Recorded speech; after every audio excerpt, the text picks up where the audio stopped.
할렐루야. 우리 아멘으로 화답해 볼까요? 할렐루야. 아멘. 네, 아멘입니다.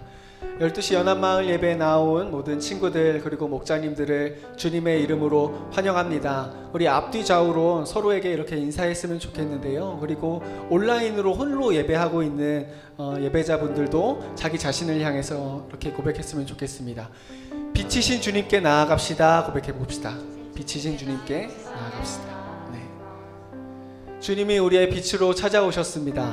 죄로 인해 어둡고 답답했던 우리의 삶에, 우리의 인생에 빛이 되어 주셔서 하나님께 나아갈 수 있게 하시고 하나님께 예배드릴 수 있게 하여 주신 줄 믿습니다. 오늘도 그 빛이신 주님의 이름에 힘입어서 기쁨으로 찬양하며 나아가도록 하겠습니다.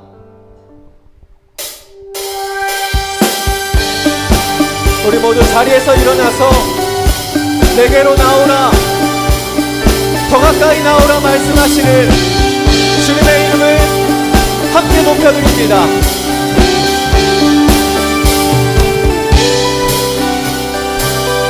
갈 길을 밝히 보이시니 주 앞에 빨리 나갑시다. 우리를 찾는 구주 예수 곧 오라 하시네. 우리 한 번 더 갈 길을 밝히 보이시니 주 앞에 빨리 나갑시다. 우리를 찾는 구주 예수 곧 오라 하시네. 죄악 벗은 우리 영혼은 기뻐 뛰며 주를 보겠네. 하늘에 계신 주 예수를 영원히 섬기리.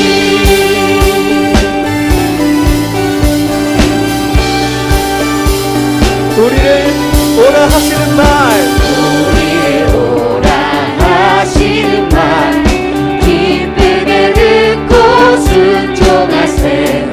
구주를 믿기 지체 말고 속속히 나가세. 우리를 오라 하십니다. 우리를 오라 하시는 기쁘게 듣고 순종하세. 구주를 믿기 지체 말고 속속히 나가세. 죄악 벗은 우리 영혼은 기뻐 뛰며 주를 보겠네. 하늘에 계신 주 예수를 영원히 우리 한 번 더 죄악 벗은 우리 영혼은 기뻐 뛰며 주를 보겠네. 하늘에 계신 주 예수를 영원히 섬기리. 그렇습니다. 주님께서 우리의 모든 죄악의 옷을 벗겨주시고 거룩으로 옷 입혀주신 줄 믿습니다. 우리를 거룩해 하신 주님만을 영원히 섬기겠습니다. 주 오늘 여기 계시오니 다 와서 주의 말씀 듣세. 듣기도 하며 생각하니 참 들으시로다. 할렐루야. 죄악 벗은 우리 영혼은 기뻐 뛰며 주를 보겠네. 하늘에 계신 주 예수를 영원히 섬기. 죄악 벗은 우리 영혼을 죄악 벗은 우리 영혼은 기뻐 뛰며 주를 보겠네. 하늘에 계신 주 예수를 우리 영원히 마지막으로 죄악 벗은 우리 영혼은 기뻐 뛰며 주를 보겠네. 하늘에 계신 주 예수를 영원히 섬기리. 하늘에 계신 주 예수 그리스도 주님만 영원히 섬깁니다. 할렐루야. 네. 우리 계속해서 박수치며 빛으로 나오라 말씀하시는 주님 앞에 주님 내가 일어나서 주님께로 나아갑니다. 주님을 찬양합니다. 일어나라 일어나라 주의 백성 빛을 발하라 주가 너의 영광으로 임하시리라 일어나라 일어나라 주의 백성 빛을 발하라 주가 너의 영광으로 임하시리라 온 세상이 어둠 속에 헤매고 있지만 주가 너와 함께 계셔 회복을 평안이라 일어나라 빛을 발하라 만 백성이 너의 빛을 보고 사랑에서 나오게 일어나라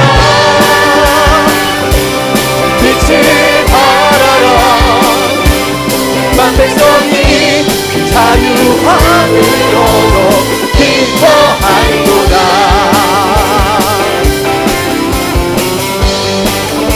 우리 처음부터 일어나라 일어나라 주의 백성 빛을 발하라 주가 너의 영광으로 임하시리라 일어나라 일어나라 주의 백성 빛을 발하라 주가 너의 영광으로 임하시리라 온 세상이 어둠 속에 헤매고 있지만 주가 너와 함께 계셔 회복을 평안이라 일어나라 빛을 발하라 만 백성이 너의 빛을 보고 사랑에서 나오게 일어나라 빛을 발하라 만 백성이 자유함을 얻어 기뻐 일어나라 일어나라 빛을 발하라 만 백성이 너의 빛을 보고 사랑에서 나오게 일어나라 빛을 발하라 만 백성이 자유함을 얻어 기뻐 만 백성이 자유함을 얻어 기뻐 만 백성이 자유함을 얻어 기뻐하리로다 주님 주신 자유로 인하여서 주님 우리가 기뻐합니다. 저희 저주로부터 구원하여 주시니 주님 우리가 기뻐 찬양합니다. 할렐루야.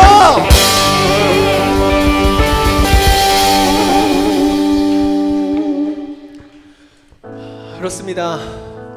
자유할 수 없었던 우리, 죄의 저주와 속박 가운데 갇혀있던 우리를 주님께서 구원해 주시고 건져 주시고 빛으로 나아갈 수 있도록 인도해 주셨습니다. 주님만이 나의 길이요 진리요 생명이 되십니다. 이 말씀을 붙들고 소망을 품고 함께 이렇게 이 고백으로 주님을 높여드리겠습니다.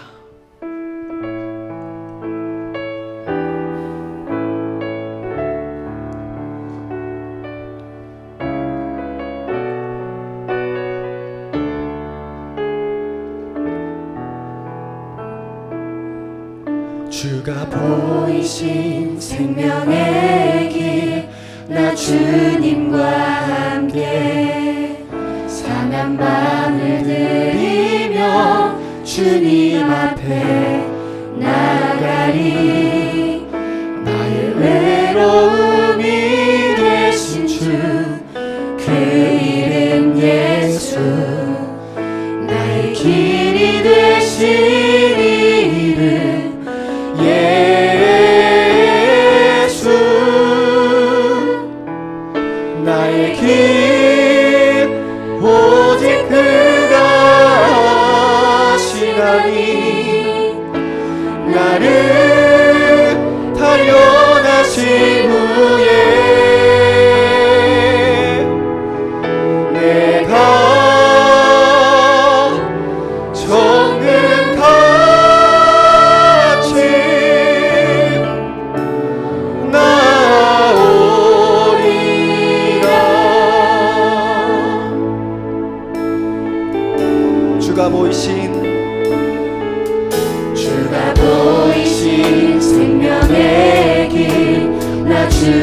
주님과 함께 상한 맘을 들이며 주님 앞에 나아가리.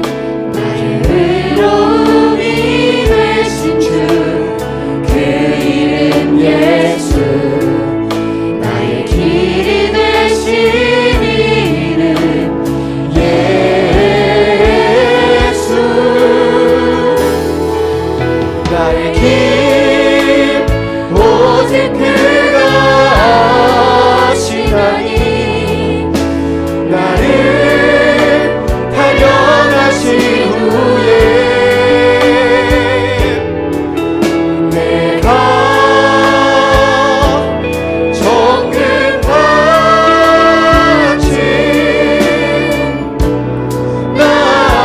나오리. 나의 길 오직 그가 아시나니. 나의 길 오직 그가 아시나니. 나를 단련하신 후에 내가 정금같이 우리 두 손을 높이 들고 계속해서 고백합니다. 나의 길 오직 그가 아시나니. 나를 단련하신 후에 내가 정금같이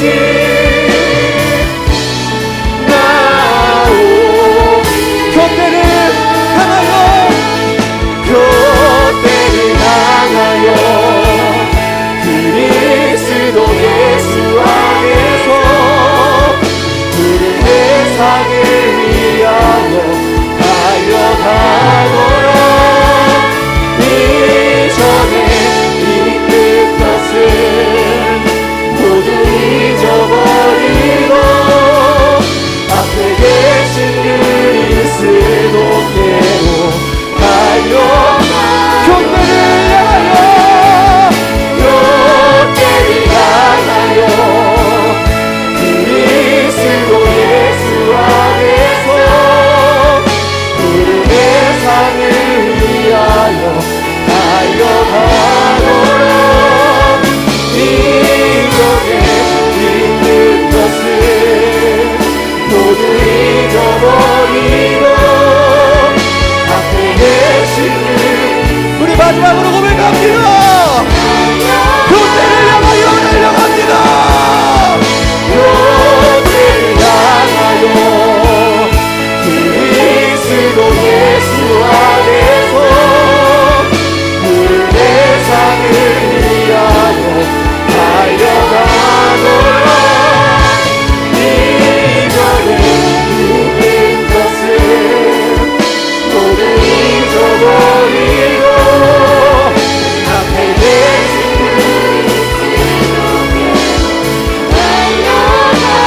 이 시간 함께 기도하실 때에 주님, 내가 말씀을 향하여 달려갑니다. 주님을 향하여 달려갑니다. 주님, 말씀으로 나를 만나 주시옵소서. 말씀으로 나를 새롭게 하여 주시옵소서. 주님 만나는 귀한 시간 되게 하여 주시옵소서.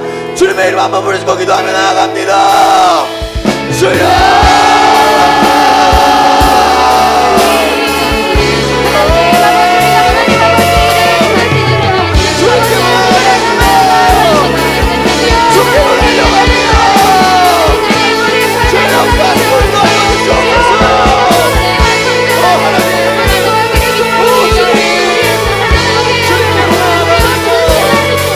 주의 말씀 향하여 달려갑니다. 말씀으로 나를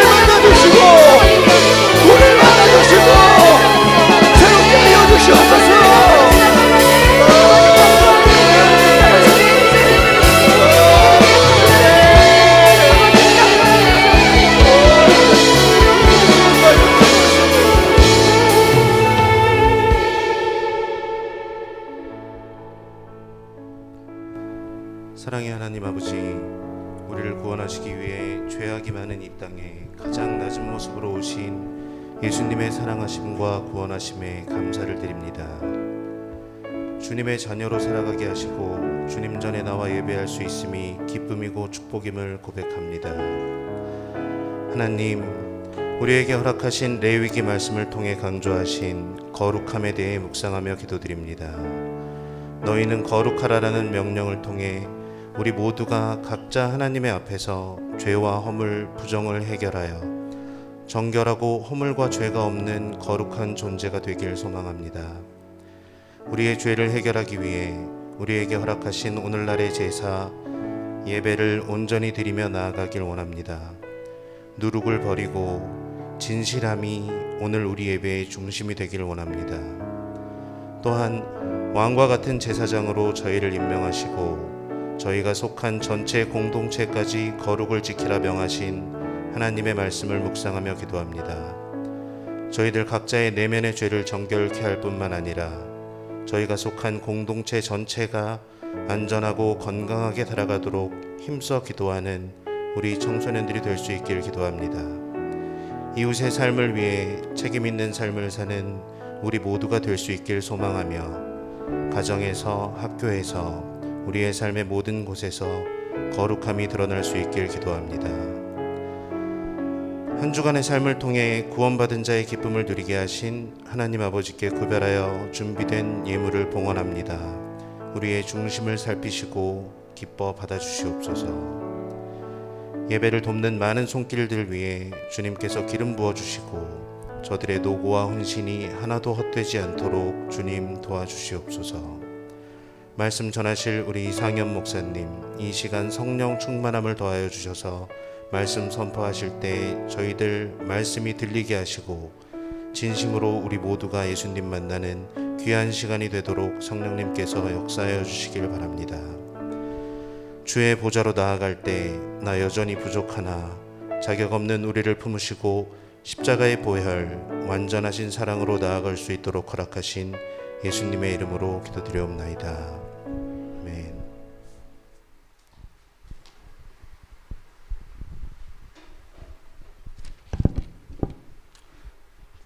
지금은 성경 고독 시간입니다. 다 함께 일어나셔서 하나님의 말씀을 읽겠습니다.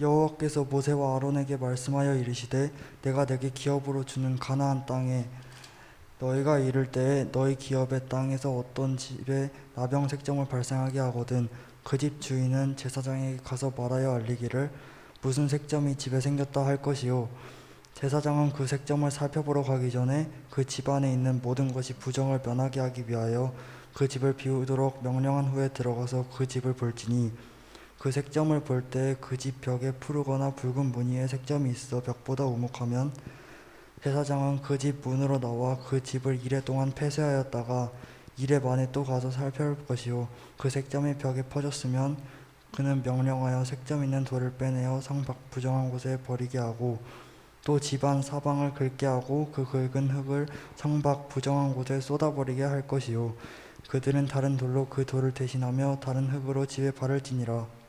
아멘.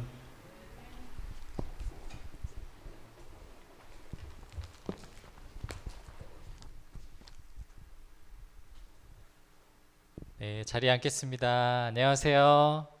네, 오랜만이에요. 우리 현장으로서 또 온라인으로 우리 함께한 친구들 이렇게 환영하고 싶습니다. 우리 1학기 주제를 우리 일어나 빛을 발하라 이런 주제로 정했는데요. 한번 손을 흔들면서 이렇게 인사했으면 좋겠습니다. 일어나 빛을 발하라 한번 인사해 볼까요? 시작. 일어나 빛을 발하라. 네, 우리 함께하는 우리 예배하는 우리 모든 목자님들 학생들 하나님의 빛을 발하는 귀한 하나님의 세대로 자라나게 축복합니다. 우리 몇 가지 광고사항 말씀드리겠는데요. 우리 4월 한 달 동안 우리 청소년 지구에서 예배 캠페인을 하면서 현장에 오는 우리 청소년 친구들에게 선물을 줍니다. 오늘부터 이제 시작되는데요. 펭수 노트예요. 이렇게 예쁜 연습장으로 되어 있는 노트인데 오늘 현장에 온 친구들은 집에 가는 길에 꼭 이거 받아가셔서 사용했으면 좋겠고요. 우리 다음 주 또 다른 선물 또 이렇게 해서 4월 한 달 동안 매주 현장에 참여하는 친구들 격려하려고 합니다. 우리 코로나 뭐 이미 걸린 친구도 있고 그래서 다 회복된 친구도 있고 또 감염의 좀 우려 속에 있기는 하지만 또 이 현장을 사모하는 마음으로 우리 목자님들, 우리 친구들 다 함께 나와서 예배했으면 좋겠습니다.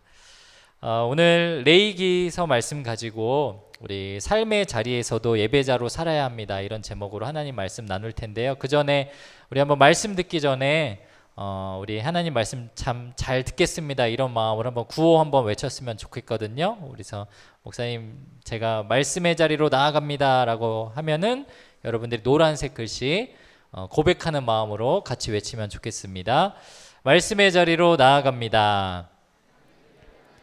나는 하나님만 바라봅니다. 나는 마음을 다해 예배합니다. 이곳에 하나님이 계십니다. 아멘. 여러분의 예배의 자리에 하나님이 계십니다. 믿으시죠? 네, 오늘 예배를 통해서 그런 하나님의 은혜 경험할 수 있는 여러분 되길 축복합니다. 오늘 레위기 14장 말씀 가지고요. 삶의 자리에서도 예배자로 살아가야 합니다라는 제목으로 하나님 말씀 나눌게요. 지난 한 달 동안 여러분 참 큐티하면서 많이 힘들었을 것 같아요. 레위기서 말씀이 큐티하기 좀 어려웠죠, 그렇죠? 막 짐승의 목을 따서 막 피를 흘리고 피를 어디에 바르기도 하고 피를 버리기도 하고 뭐 내장과 뭐 분비물 뭐 버려라 이런 말 나오고 네 얼마 전에는 이제 뭐 아기 낳은 산모 딸 낳으면 60일 동안 부정하고 아들 낳으면 한 달 동안 부정하고 이게 뭔 얘기인가 도대체. 청소년기에 이 레위기서 말씀을 매일 읽고 묵상하고 그것을 통해서 내가 적용시킬 만한 뭔가를 깨닫는다는 것이 참 쉽지는 않습니다.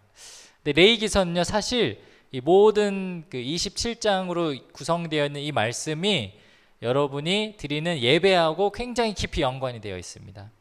그래서 앞쪽에서는 여러분이 예배드리는 제사들에 대해서 가르쳐 주고요.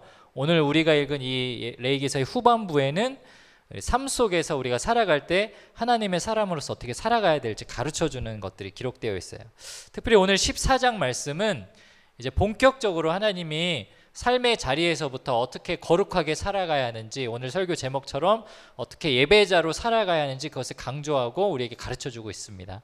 오늘 레위기서 드디어 이제 끝났거든요. 이제 다음 주부터는 레위기서 이제 그 설교 안 해요. 우리 전도사님들도 이제 자유예요. 그래서 다른 말씀 이제 또 고난주간 묵상하는 4월이 시작되는데 오늘 레위기서 마침표를 찍으면서 삶의 자리에서 우리가 어떻게 예배자로 살아가야 하는지 오늘 14장 말씀을 통해서 깨닫길 축복합니다.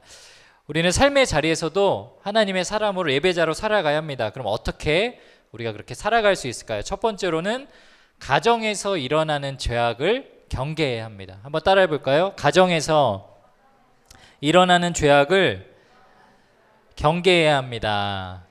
네, 오늘 말씀 34절과 35절 읽어보겠습니다. 시작. 내가 내게 기업으로 주는 가나안 땅에 너희가 이를 때에 너희 기업의 땅에서 어떤 집에 나병 색점을 발생하게 하거든 그 집 주인은 제사장에게 가서 말하여 알리기를 무슨 색점이 집에 생겼다 할 것이요. 이렇게 나옵니다.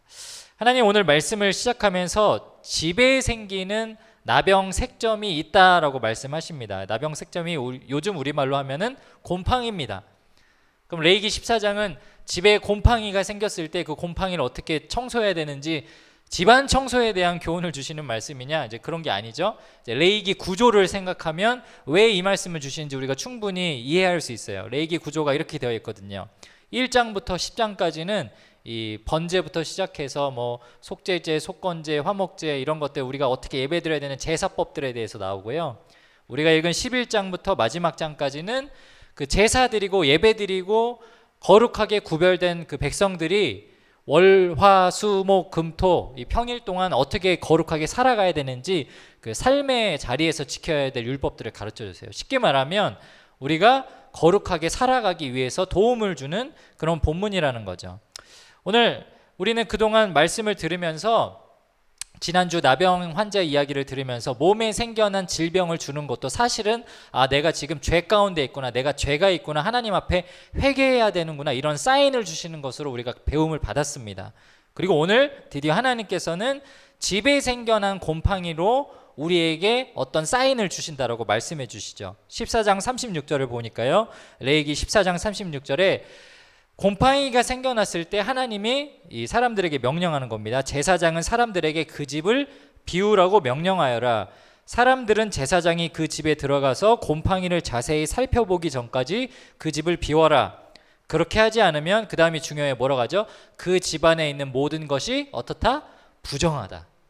그러니까 곰팡이가 있는 곳은 부정한 곳이고 곰팡이가 있는 곳은 죄가 있는 곳이고 집에 곰팡이가 생겨나면 그 안에 머무르는 사람들 중에 죄악이 있다라는 거죠. 쉽게 말하면 곰팡이는 하나님 제가 죄를 지었군요. 제가 하나님 앞에 회개해야 됐군요. 이런 사인을 주신다라는 거예요.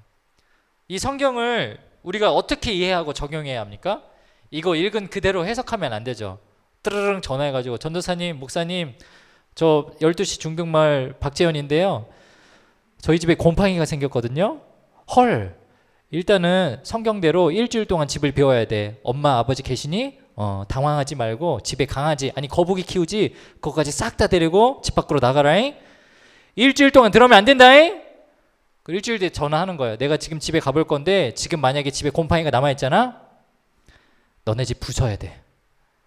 오늘 성경에 그렇게 나오거든요. 일주일 뒤에도 곰팡이가 그대로 있으면 집을 다 허물고 없애버리라고 합니다. 성경을 이렇게 해석하라고 우리에게 이 말씀을 주시는 걸까요? 아니죠.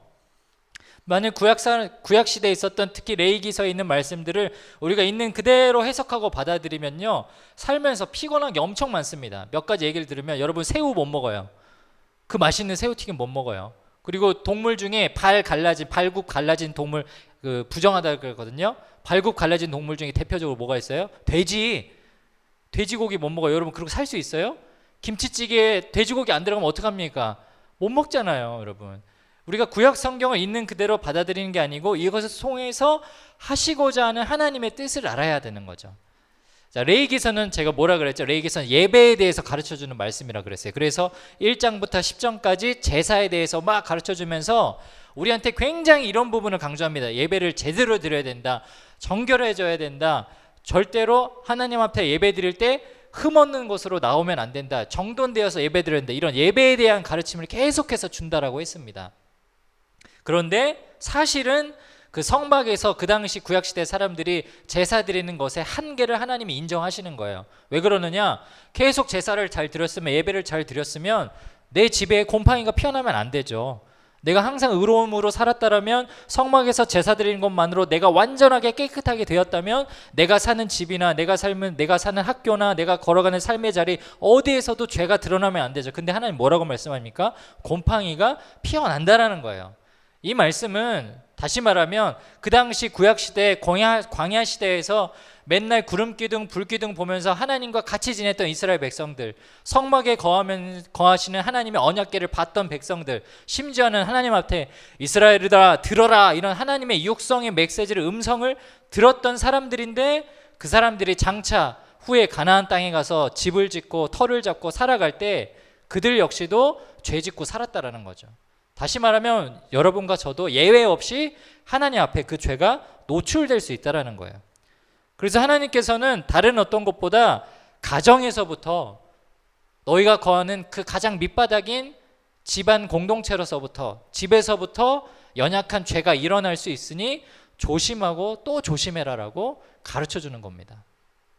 한번 여러분한테 물어볼게요. 여러분, 우리가 다 죄인이잖아요. 근데 우리가 짓는 그 연약한 대부분의 죄악들이 사실은 곰곰이 생각해 보면 집에서부터 시작하지 않아요? 여러분 막 학교 다니고 교회 오고 막 밖에서 짓는 죄악보다 이상하게 집에서부터 막 나쁜 마음 먹고 막 이기적이고 개인적이고 음란하고 타락하고 이런 모든 죄악들이 집에서부터 시작하지 않습니까? 이불 뒤집어 쓰고 뭐 엄마 자고 있을 때 스마트폰으로 몰래 보는 것이나, 엄마 나 공부할게요 그러고서 문 닫고 혼자서 몰래 컴퓨터로 게임하는 것 자체가 잘못됐다는 것이 아니라 거짓말이 시작되고 이기적인 것이 시작되고 또 남을 함부로 비난하게 되고 엄마 아빠 마음에 안 든다고 불평불만하고 이런 부정적인 언어들이 시작되는 곳이 어디냐? 곰곰이 생각해보면 어디예요? 가정이에요. 그래서 하나님이 오늘 저와 여러분에게 가르쳐 주신 것은, 너네들이 정말 삶의 예배자로 살기 원한다면 그냥 주일날 모여서 예배 드릴 때 이날 하루 거룩한 거 말고 평생 동안 하나님의 사람답게 살려면 가정에서부터 깨어있고 말씀대로 살아라라고 교훈하는 것입니다. 목사님 직업이 뭐죠? 목사예요.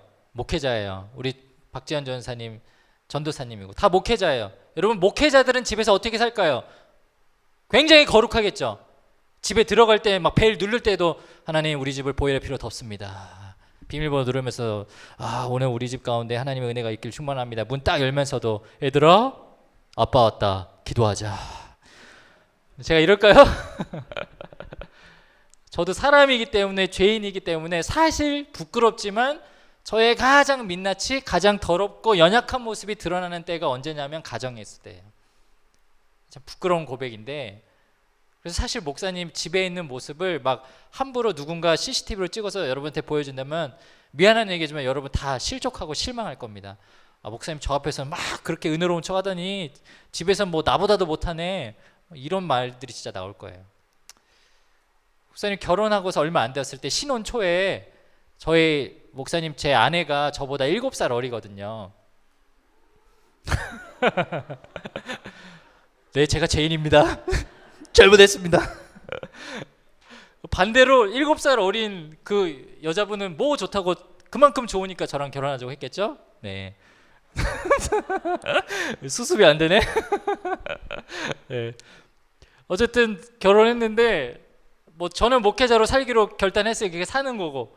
와이프는 사실 뭐 어렸을 때부터 뭐 사모로 살겠다 뭐 이런 거 결단한 적 없었어요. 근데 정말 뭐 하나님의 강권적인 은혜로 뭐 어쩔 수 없이 저를 만나서 이렇게 연애하다 보니까 사랑하니까 아이고 남편이 전도사네 어떻게 하다 보니까 사모 됐네 이렇게 된 거죠. 결혼했는데 나름대로 그래도 기대가 있었던 것 같아요. 그래도 전도사님이니까 결혼하면은 뭐 이렇게 매일 예배도 드리고 나 어디 아파 그러면은 갑자기 막 완수기도 하면서 주님 우리 사랑하는 우리 아내 병을 고쳐 주시옵소서 막 이러고 막 그럴 것 같은 막 기대가 있었겠죠. 근데 제가 말씀드린 대로 제가 사실 삶 속에서 집안에서도 그렇게 막 거룩하게 성실하게 살진 못했거든요. 그래서 결혼한 지 얼마 안 됐을 때 좀 목회자들은 그런 프레스가 있어요. 그래서 내가 좀 제대로 살아봐야겠다, 좀 거룩하게 성실하게 말씀 생활하겠다. 그래가지고 아내하고 결단을 했습니다. 저희가 5월에 결혼했는데 그 다음에 넘어가기 전에 여보 우리가 그래도 내년부터는 내가 그리고 목회자인데 우리 매일 예배를 드리거나 말씀 읽기를 하자, 성경 읽기를 하자 했더니 좋다는 거예요. 저 와이프는 되게 성실한 사람이거든요. 한번 약속하면 정말 끝까지 지키는 사람이에요. 제가 말실수를 한 거죠. 하자고 좋다고 하자는 거예요. 했어요. 근데 여러분 1월 1일 날 대부분의 한국 교회들 그러지만 우리 교회도 그렇지만 뭐예요? 특세 시작하잖아요. 너무 피곤한 거예요, 육신이. 그래서 당장 1월 1일부터 그거 해야 되는데 1월 1일 첫날을 어거지로 어떻게 했는데 그 다음날부터 육신이 너무 피곤하고 막 새벽 4시 반에 일어나가지고 교회 가가지고 막 봉사하고 일하다가 집에 들어오면 막 8, 9시면 되면 눈이 막 감겨가지고 따갑고 막 졸리고 피곤하고 이게 너무 귀찮은 거예요. 그래서 아내한테 딜을 했어요. 여보 정말 미안한데 특세는 끝나고 하자. 알겠다고 좀 봐주더라고요. 그리고 이제 끝나고 그 다음이 됐는데 뭐 1월 달 되면은 그때가 2015년인데 또 겨울 수련회 있거든요. 또 바빠 또 힘들어. 저녁 내내 뭐 해야 돼요 또. 그래서 막 늦게 퇴근하고 이러니까 계속 그 약속을 제가 잘 못 지켰어요. 근데 어느 날은 와이프가 저 좀 9시 10시 이렇게 늦게 들어왔는데 자기는 성경 다 읽었으니 씻고 성경 읽고 들어와서 자라는 거예요. 그래서 친히 거실에 식탁 위에 내가 읽을 성경 책을 챕터를 다 이렇게 딱 펴놨어. 그래서 딱 자리에 앉았죠. 씻고 있는데 그때부터 이제 사단이 저를 유혹하는 거죠. 자 고생했어 오늘도 수고했어 쭈쭈쭈쭈쭈 자 무슨 말씀이야 이러면서 그래서 제가 이제 그 유혹에 넘어가가지고 막 이제 합리적인 생각을 합니다. 그래 이렇게 졸릴 때 말씀 읽은 거 이거 마음에 들어오지도 않고 내일 차라리 일찍 일어나서 맑은 정신으로 읽어야겠다. 오케이. 그리고 책을 딱 내버려두고 방에 바로 들어가서 이부자리에 탁 누웠어요. 이불 덮고 싸늘합니다. 방이 싸늘해요. 와이프가 아무 말도 안 해요. 성경 다 읽었어? 그랬더니 너무 피곤해가지고 그냥 내일 일찍 일어나서 읽으려고 자자 이러고 편하게 딱 누웠거든요. 정적이 흐르는 거예요. 근데 갑자기 와이프가 외마디 한마디를 외쳤습니다. 저한테 뭐라 그랬냐면 여보 목회는 할 거지? 바로 입을 젖혀내고 거실 나가지고 읽었잖아요. 근데 그 정도로 제가 그 연약한 모습이 있어요. 여러분 생각해 보세요. 가정에서 가장 기도해야 하고 말씀 봐야 되고 예배해야 하는 그 자리가 여러분 오히려 게을러서 그것을 다 던져놓고 미룰 때가 있지 않습니까? 시편 기자는 그래서 우리에게 이렇게 고백합니다. 사람이 무엇으로 그 행실을 깨끗하게 하리까? 오직 여호와의 말씀으로만 우리가 깨끗게 될 수 있다라고 우리에게 권면합니다. 무슨 말이냐면 하나님 앞에서 가정에서부터 여러분이 하나님 앞에 거룩하고자 하는 노력이 있어야 한다는 거예요. 또한 동시에 아무도 보지 않는 곳에서, 은밀한 곳에서, 나만 아는 곳에서만 일어나고 있는 그 죄악들이 있다라면 하나님이 곰팡이로 사인을 주시듯이 그것을 끊어내야 한다는 것입니다. 우리 사랑하는 12시 마을 친구들, 여러분의 삶 가운데 여러분의 가정, 여러분의 삶의 시작의 자리인 그곳에서부터 거룩함이 일어날 수 있기를 주의 이름으로 축복합니다. 여러분이 살아간 그 자리에 하나님이 곰팡이라고, 찌들었다고, 나병이라고, 죄악이 있다라고 처분받고 하나님 앞에 비난받는 여러분의 삶이 아니라 여러분의 있는 자리가 예배의 자리, 거룩한 자리로 변화될 수 있기를 주의 이름으로 축복합니다. 우리 한번 옆에 친구에게 이렇게 인사했으면 좋겠습니다. 집에서부터, 더 큰 목소리로 집에서부터 잘하자잉.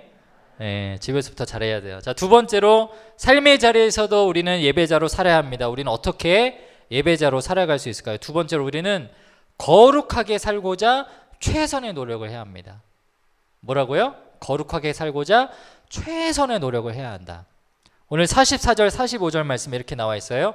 제사장은 또 가서 살펴볼 곳이요 그 색점이 만일 집에 퍼져 있으면 악성 나병인즉 이는 부정하니 그는 그 집을 헐고 돌과 제목과 그 집의 모든 흙을 성박 부정한 곳으로 내어갈 것이며, 아까 목사님이 얘기했죠. 일주일 지난 뒤에도 곰팡이가 있으면 어떻게 하라 그랬다고요? 집을 다 부셔버려라. 목사님, 저희 집에 곰팡이가 생겼는데요. 일주일 돼 가봤는데 곰팡이 있네. 집 부숴라잉. 이렇게 했다라는 거죠. 이 말은 다시 말하면 하나님이 그 구약시대 이스라엘 백성들에게 자신의 삶의 터전을 완전히 다 걸어 엎을 정도로 하나님 앞에 거룩하게 되려고 노력해야 된다는 거예요. 자기 삶의 보금자리를 당장 버릴 수 있을 정도로, 집을 무너뜨릴 정도로 최대한으로 하나님 앞에 노력하면서 살라라는 거죠.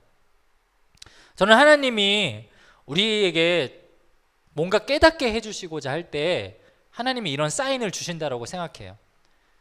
구약시대처럼 곰팡이를 주시진 않지만 우리 안에 일어나는 여러 가지 방법들로 우리 안에 죄가 있는 것들을 끊어내게, 또 하나님 앞에 거룩하게 살라고 여러 가지 사인을 주세요.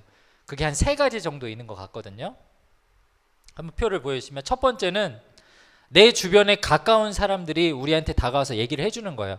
나를 잘 아는 사람들, 가족이나 뭐 목자님이나 이런 분들이 와서, 야 누구누구야, 너 목자님이 보니까 너는 다 괜찮은데 너 예배 시간이 너무 늦으면 안 돼. 하나님은 예배를 철저하게 지키시는 게 원하시는 분이야. 너 늦지 말아라.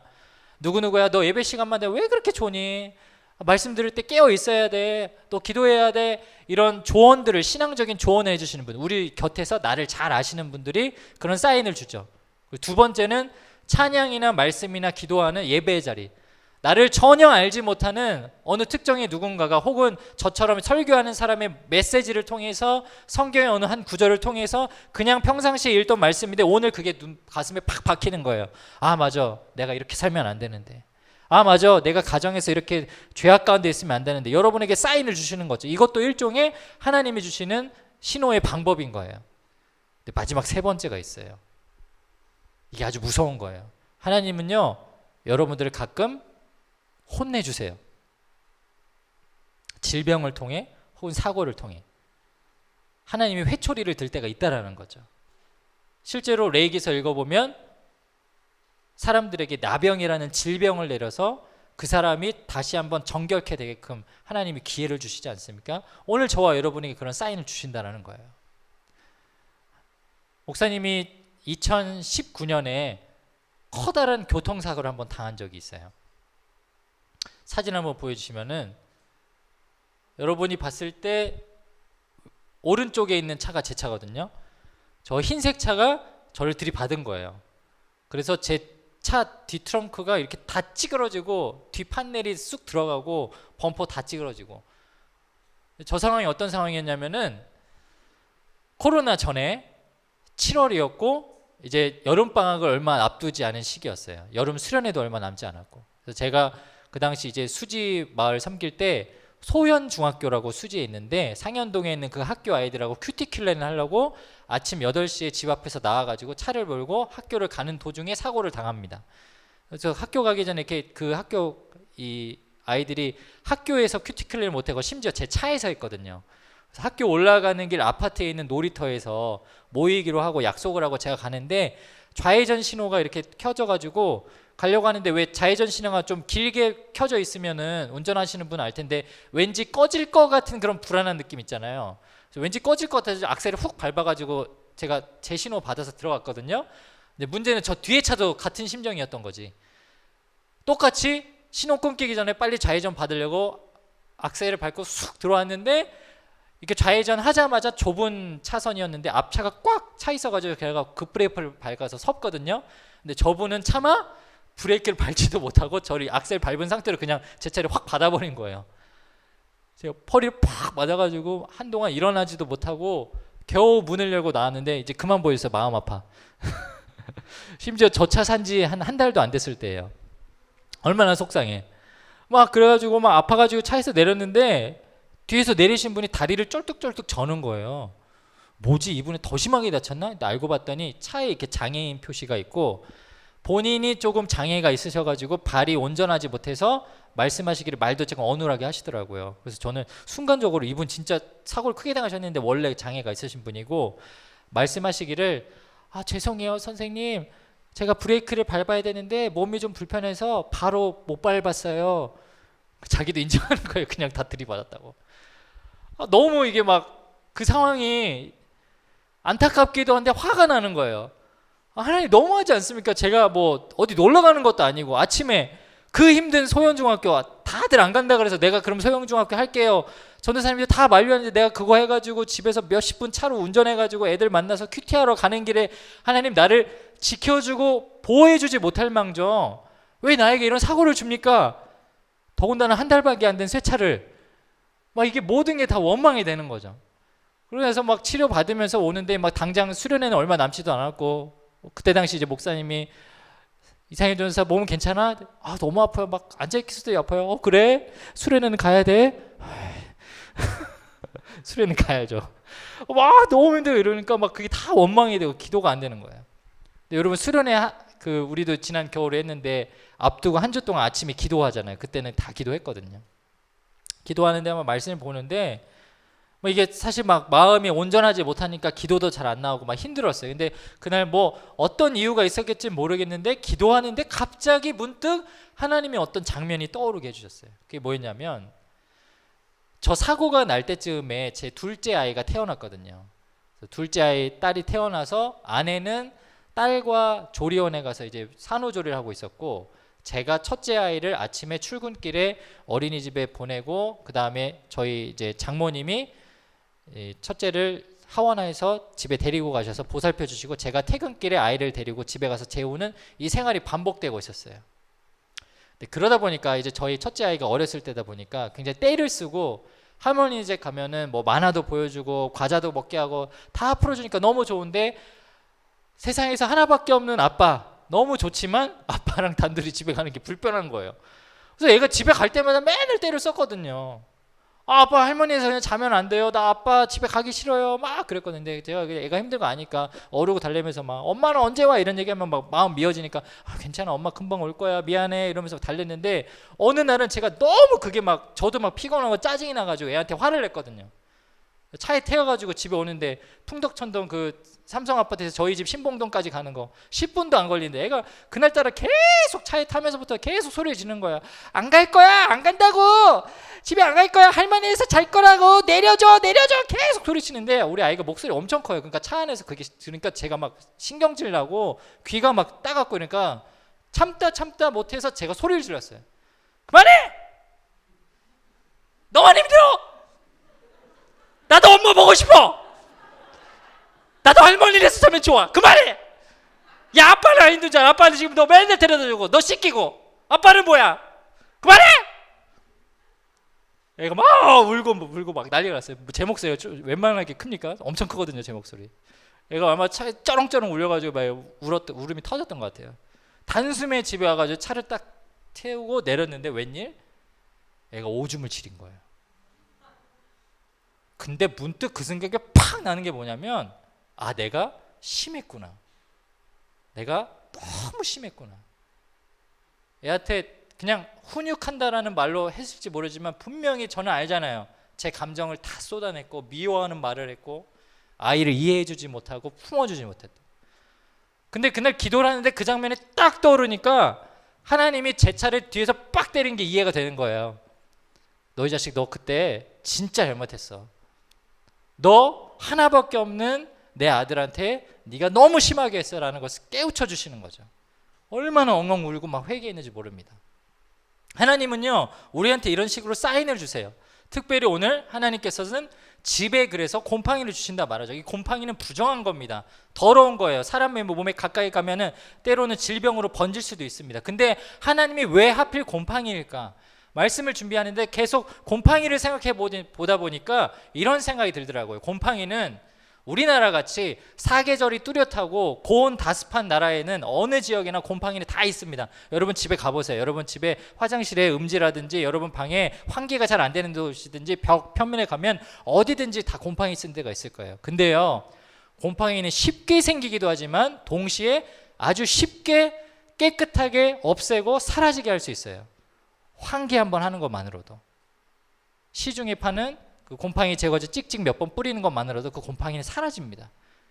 무슨 말이냐면 하나님이 오늘 이것을 통해서 우리한테 영적인 게으름을 지탄하고 있는 거예요. 야, 너 나 믿는다며, 너 하나님의 자녀라며, 나를 위해서 다 할 수 있다며, 근데 너 이것 작은 거 하나도 치우지 못하잖아. 이것 작은 거 하나도 하나님 앞에서 결단하지 못하고 있잖아. 영적인 게으름과 나태함을 우리 가운데 계속해서 사인해주고 있는 것이죠. 여러분, 사실 그렇지 않습니까? 매일 하나님의 말씀으로 하루를 시작하겠습니다. 기도로 시작하겠습니다. 하나님 사랑하는 것을 제 마음 변치 않겠습니다. 우리는 말로는 수도 없이 많이 고백하지만 연약하고 넘어질 때가 있다는 거죠. 그럴 때 하나님이 우리에게 어떤 요구를 하십니까? 레위기 14장 43절, 44절, 45절. 집을 긁고 고쳐 바른 후에도 색점이 발견하면, 곰팡이가 그대로 남아있으면, 그 다음에 45절에 뭐라고 나오죠? 그는 그 집을 헐고 돌과 제목과 모든 흙을 성박 부정한 곳으로 버려라. 말로만 하나님 믿겠습니다, 열심히 신앙생활 하겠습니다가 아니라 여러분 정말 여러분 삶의 보금자리를 다 포기하고 버릴 정도로 여러분 그렇게 노력하고 있습니까? 오늘 레위기서에 하나님이 우리에게 도전하는 것처럼 하나님 말씀하신다면 제 죄악의 문제가 되는 근원이 되는 이 스마트폰 저 안 쓰겠습니다. 제가 그렇게 유혹이 된다면 제 컴퓨터 안 하겠습니다. 말리로라도 마음으로라도 이런 결단 여러분 할 수 있어요. 하나님이 그렇게 요구하고 계세요. 네가 나를 정말 사랑한다면 그 땅 가운데서, 그 집 가운데서, 너의 삶 가운데서 모든 죄악된 것들은 최선의 노력으로 다 버려내고 하나님을 바라보라고 우리에게 요구하고 계십니다. 마지막으로 한 가지 이야기를 들려드리고 같이 기도했으면 좋겠어요. 청소년기는요, 목사님이 이렇게 여러분에게 도전하지만 사실 내 삶의 모든 부분을 다 포기하고 내려놓고 정말 하나님 뜻대로 살겠습니다 결단하지만 그것을 지켜내기가 쉽지 않죠. 학업도 해야 하고 친구 관계도 있고 여러 가지 일들이 많기 때문에 그것을 지켜내는 게 쉽지 않아요. 어린인 저희도 마찬가지고요. 근데 여러분의 선배 중에 우리 지구촌교회, 우리 분당 연합마을에서 예배드렸던 한 선배는 정말 오늘 말씀처럼 자기 보금자리를 다 포기하고서라도 하나님 뜻대로 살았던 한 친구를 소개하려고 합니다. 2015년으로 기억을 해요. 2014년에는 세월호 사건이 터져가지고 우리 여름에 대그룹 수련회를 다 못 갔고요. 교회에서 이렇게 집회를 했고 2015년에는 메르스 사태가 터졌었어요. 그래서 그 당시 여름 수련회를 대그룹 수련회로 모여서 하려던 것을 다 취소하고 마을별로 나눠져 가지고 이제 국내 교회들을 선정해서 전도 여행으로 갔습니다. 이 친구는요 그냥 평범한 학생이에요. 여러분과 같은 그냥 평범하고 뭐 그전에도 뭐 특별히 막 신앙생활을 열심히 한다기보다는 그냥 평범했던 학생. 근데 이 아이가 이 수련회에 가서 그 당시 전도사님이 전하시는 말씀 중에 누가복음 10장에 나오는 선한 사마리아인의 비유에 대한 말씀을 듣습니다. 그 선한 사마리아인의 비유가 뭐냐면 레위인도 유대인도 다 강도당한 사람을 그냥 지나치고 무시했는데 이방인으로 개로 여겼던 사마리아인이 그 사람을 보살피고 간호해주고 모든 비용도 다 지불하거든요. 그러면서 도전한 거예요. 여러분들이 이제 삶의 자리로 다시 계약해서 돌아갈 때는 이웃을 보살피고 학교에 어려움 당하는 애들 보살피고 그게 진짜 예배자고 그게 하나님께서 삶 속에서 요구하는 거룩한 예배다. 너네들 그렇게 살아야 된다. 도전하는 거죠. 우리 수련회 때 그런 기도 많이 하잖아요. 도전하잖아요. 그러니까 다들 그렇게 은혜 받고 다 한 귀로 듣고 또 흘릴 수도 있는데 이 아이는 그걸 마음에 새긴 겁니다. 그리고 계약을 했는데 어떤 일이 일어나냐면 자기 같은 반에 1학년 1학기 때부터 2학년 1학기 지날 때까지 한 1년 반 정도를 꾸준히 왕따 당하는 친구가 있었대요. 네, 여러분 지금도 그런다고 하는데 그 왕따 당하는 친구한테 먼저 다가가서 말 걸고 친해지고 이렇게 같이 밥 먹고 이렇게 되면 그 친구도 어떻게 돼요? 그 친구도 따거들림 당한대요. 참 안타까운 일이죠. 근데 이 아이가 그 아이를 그냥 내버려두지 못하는 거예요. 자꾸 마음속에 찔림이 있는 거예요. 저의 아이와 다가가서 저 아이와 대화하고 친구가 되어주는 게 내가 감당해야 할 삶의 예배인 것 같은 그런 마음의 동기가 있는 거죠. 그래서 결단을 합니다. 그 친구에 다가가서 친구가 되어주고 같이 밥 먹고 얘기를 했어요. 아니나 다를까 이 친구들이 다른 반 친구들이 걔를 또 핍박하고 똑같이 따돌림을 하는 거예요. 그래서 그 어머니가 그 당시 전도사님에게 전화해서 우리 아이가 이런 어려움에 처했다고. 제가 사실은 전도사님 부끄럽지만 너 그 정도까지 안 해도 된다. 그 아이를 미워하는 거, 그 아이를 괴롭히는 거 너가 같이 참여하지 않는 것도 괜찮다. 네가 이렇게까지 하나도 안 해도 괜찮아. 엄마가 보기에 너가 이렇게까지 하는 거 참 고맙지만 안쓰러워. 부모로서 그런 말 할 수 있잖아요. 근데 아이가 이렇게 고백했다는 거야. 아니 엄마, 하나님은 나를 사랑하셔서 나에게 하나밖에 없는 외아들 예수 그리스도를 내어주신 그 하나님은 나에게 이걸 요구하고 계셔. 엄마 미안하지만 나는 이게 내가 지켜야 할 하나님과 지켜야 할 약속인 것 같아. 이게 내가 삶에서 드려야 할 예배인 것 같아. 한 학기 또 중학교 3학년 1년을 꾸준히 그 친구와 친구가 되어주고 졸업할 때까지 똑같이 따돌림을 당했어요.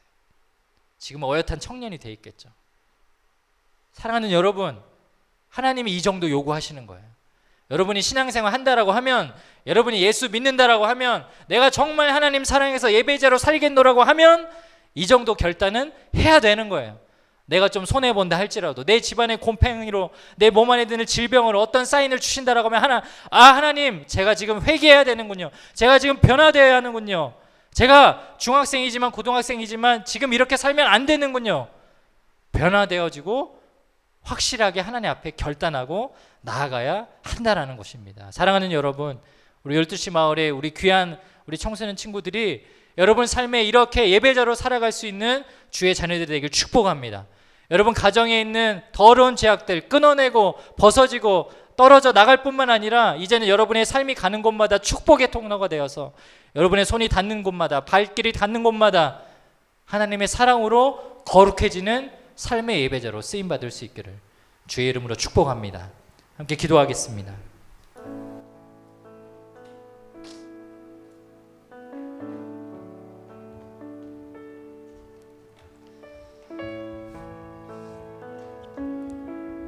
목사님이 지난 3월 한 달 동안 레위기서 말씀을 전하면서 우리 아이들에게 예배에 대한 회복, 또 예배를 드리면서 지켜야 할 마음가짐에 대해서 아이들에게 많이 가르쳐주고 같이 설교했습니다. 그리고 저도 같은 마음으로 기도했습니다. 그때 많이 불렀던, 한 달 동안 내내 묵상하고 불렀던 찬양이 있어요. 표대를 향하여라는 찬양입니다. 이 말씀의 배경이 되는 빌립보서 말씀에 보면 사도 바울이 우리에게 이렇게 고백합니다. 내가 이미 얻었다 함도 아니요 온전히 이루었다 함도 아니라 오직 내가 그리스도 예수께 잡힌 바 된 그것을 잡으려고 달려가노라. 사도 바울은 굉장히 많이 수고했던 사람이거든요. 삶 속에서 예배자로 살기로. 그러면서 뭐라고 얘기하냐면 13절에 형제들아 나는 아직 내가 잡은 줄로 여기지 아니하고 오직 한 일 즉 뒤에 있는 것은 잊어버리고 앞에 있는 것을 잡으려고 나아간다라고 고백합니다. 자기 학교, 삶, 학업, 가정, 친구관계 다 버린다라는 것이에요. 그리고 뭘 바라보면서 나아간다고 얘기하죠? 표대를 향하여 그리스도 예수 안에서 하나님이 위에서 부르신 부름의 상을 위하여 달려가노라. 아멘. 하나님이 지금 여러분을 그렇게 부르시고 계십니다. 예배의 자리를 통해서, 삶의 자리를 통해서 여러분이 그렇게 살기를 원하시고 계신다라는 거예요. 이 시간 기도할 때 이렇게 기도했으면 좋겠습니다. 하나님, 제 삶이 정말 온전히 예배가 되는 삶이 되게 하여 주시옵소서. 아멘. 주일날 이 자리에 모여서 그냥 한번 말씀 듣고 기도하고 찬양하고 이렇게 한 시간 드려지는 시간만 거룩한 시간이 아니라 월요일부터 토요일, 아니 주일날 이 예배 후에 모든 시간들이 하나님 앞에 거룩하게 쓰임받을 수 있는 예배자가 되게 하여 주시옵소서. 그러기 위해서 우리 가정 가운데 있는 제약들도 끊어내길 소망합니다. 더욱더 나아가 우리 삶의 모든 자리에서 최선을 다해서 예배자로 살기로 결단하고 나아가는 우리 그러한 자신, 우리 모두가 될 수 있게 해달라고 우리 시간 주님의 이름을 크게 한번 부르짖고, 여러분 자신을 위해서, 우리 공동체를 위해서, 우리 서로를 위해서 이 시간 한번 통성으로 다 함께 기도하겠습니다.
살아계신 하나님, 우리 가운데 때로는 몸 안에 있는 질병으로, 또 오늘 레이기서 말씀처럼 집에 있는 곰팡이로 우리에게 사인을 주신다 말씀합니다. 하나님, 그때 우리가 먼저 하나님의 주시는 그 말씀 앞에 반응할 수 있도록, 우리 영이 깨어 있을 수 있도록 붙잡아 주시옵소서. 우리 가정 가운데, 연약한 자리 가운데 날마다 일어나는 연약한 죄악들이 있습니다. 남에게 말하지 못하는 부끄러운 일들이 있습니다. 주님 앞에 회개하고 고백하오니 용서해 주시고 주의 거룩한 보혈의 피로 깨끗이 씻겨 주시옵소서. 우리의 가정이, 우리 예배하는 곳이 하나님 앞에 다시 한번 거룩하게 세워지는 놀라운 은혜의 자리로 주님 채워 주시옵소서. 그래서 정말 이 레이기서 말씀을 통해서 우리 가운데 예배에 대한 깨달음을 주시고 결단을 주셨던 우리 하나님, 우리 아이들의 삶 속에서 우리 집을 무너뜨릴 정도로 하나님 앞에 최대한의 노력으로, 최선의 노력으로 나아감으로 말미암아 하나님 말씀하시는 예배자로 살아가는 우리 모든 청소년들 될 수 있도록 인도하여 주시옵소서. 우리 시간 다 함께 자리에서 일어나서 오늘 들은 말씀 기억하면서 우리 찬양 고백했으면 좋겠습니다. 내게 유익하던 것을 다 해로 여기네, 구주를 위하여 다 버리네, 육체를 신뢰하지 않고 겸손한 마음으로 예수 그리스도를 바라보며 나아가는, 표대를 향하여 나아가는 그런 내가 되게 하여 주시옵소서. 우리 그런 마음으로 이 찬양 함께 고백하고 나아가도록 하겠습니다. 유익하던 것을 다 해로 여기네, 구주를 위하여, 구주를 위하여 모두 다 버리네, 모든 것을 잃어버려도, 모든 것을 잃어버려도 하나님 그게 아깝지 않습니다. 두렵지 않습니다. 예수를 아는 지식이 가장 고상함이라. 아멘. 연약한 육체를 신뢰하지 않고, 죄를 신뢰하지 않고 겸손한 마음으로 부활의 능력과 고난에 참여하며 그의 죽으심을 본받아 그리스도를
그리스도께로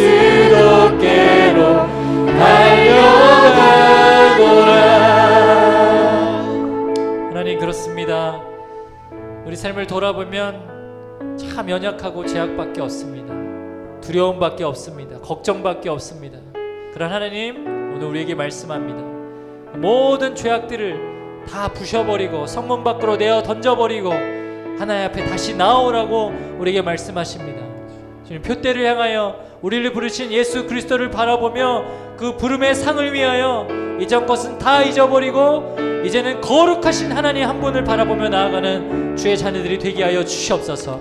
우리가 지난간 들었던 이 말씀이 우리 삶 속에 정말 우리 가운데 기준이 되고 또 이것이 우리 가운데 동기가 되고 하나님의 말씀이 우리 가운데 살아갈 수 있는 힘이 되어서 하나님, 세상 가운데 여전히 죄악과 여러 가지 유혹들이 있지만 그 속에서 구별되어서 정결한 자로 의로운 자로 하나님 바라보며 거룩하게 살아갈 수 있는 주의 백성들이 되게 하여 주시고, 월요일부터 토요일까지 하나님 이 주일 예배의 자리에 다시 모이기까지 여러 가지 많은 어려움 속에서도 말씀의 자리, 기도의 자리, 예배의 자리를 찾음으로 말미암아 하나님과 더욱더 친밀해지고 가까워지는 그런 우리 아이들 되게 하여 주시옵소서. 그래야 마침내 네가 잘하였노라고 저 천국에서 부름의 상을 쫓으며 하나님이 주시는 그 상을 기대하며 나아가는 우리의 백성들에게 하나님이 잘하였다고 수고하였다고 칭찬받을 수 있는 그러한 세대들 되게 하여 주시옵소서. 믿음의 세대, 하나님 말씀대로 거룩하게 구별되는 세대, 하나님이 기다리시고 축복하시는 그 세대, 그들이 우리 지구촌의 청소년들이 될 수 있도록 주님 붙잡아 주시고 함께하여 주시옵소서. 이제는 우리 주 예수 그리스도의 은혜와 하나님의 사랑과 성령의 교통하심이 오늘 레위기 말씀을 통하여 하나님 앞에 작은 죄악들도 경계하며 다 끊어내고 이제는 주님 앞에 구별되어서 거룩하게 삶의 자리에 나아가기로 결단하는 우리 12시 중등마을 고등마을의 모든 청소년들 위해, 또 그들과 함께하는 목자님들 위해, 그들의 직장과 가정과 모든 환경 위에 이제로부터 영원까지 함께 하시기를 간절히 축원하옵나이다. 아멘.